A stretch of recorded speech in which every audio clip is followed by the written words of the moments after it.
Bonjour, chers apprenants.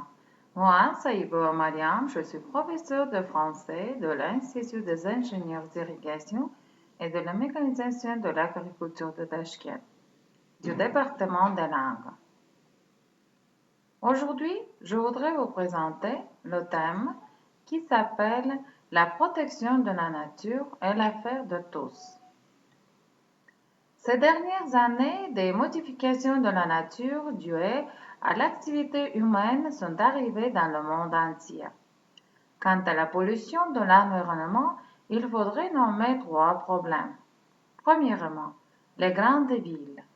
Le nombre d'automobiles y augmente toujours. Cela provoque l'augmentation de la quantité de gaz nuisibles et l'élévation de la pollution. Deuxièmement, le fleuve. On continue, ça et là, y rejeter des eaux résiduaires, des pesticides s'y jettent avec les eaux venant des champs cultivés.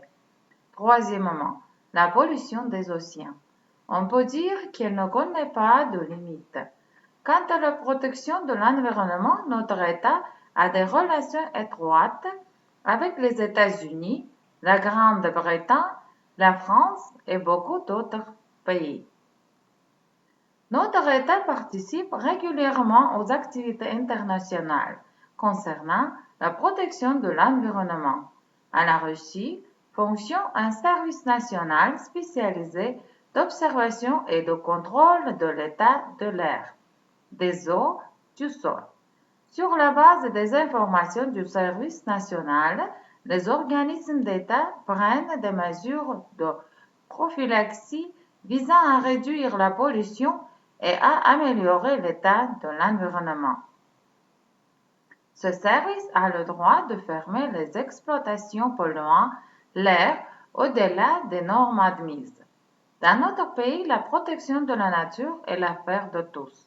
Chaque participant à la production doit comprendre le problème et ne pas considérer que sa seule obligation est de fabriquer des produits. Chacun est obligé de protéger l'environnement.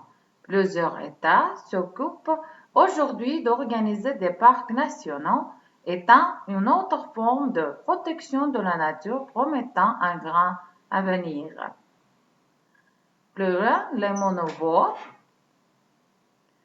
les questions et les exercices.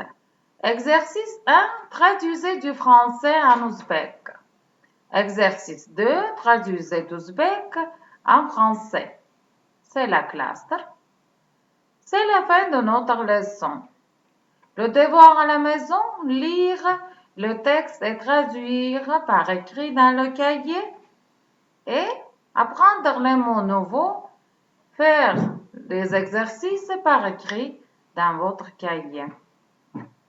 Merci beaucoup pour votre attention. Au revoir.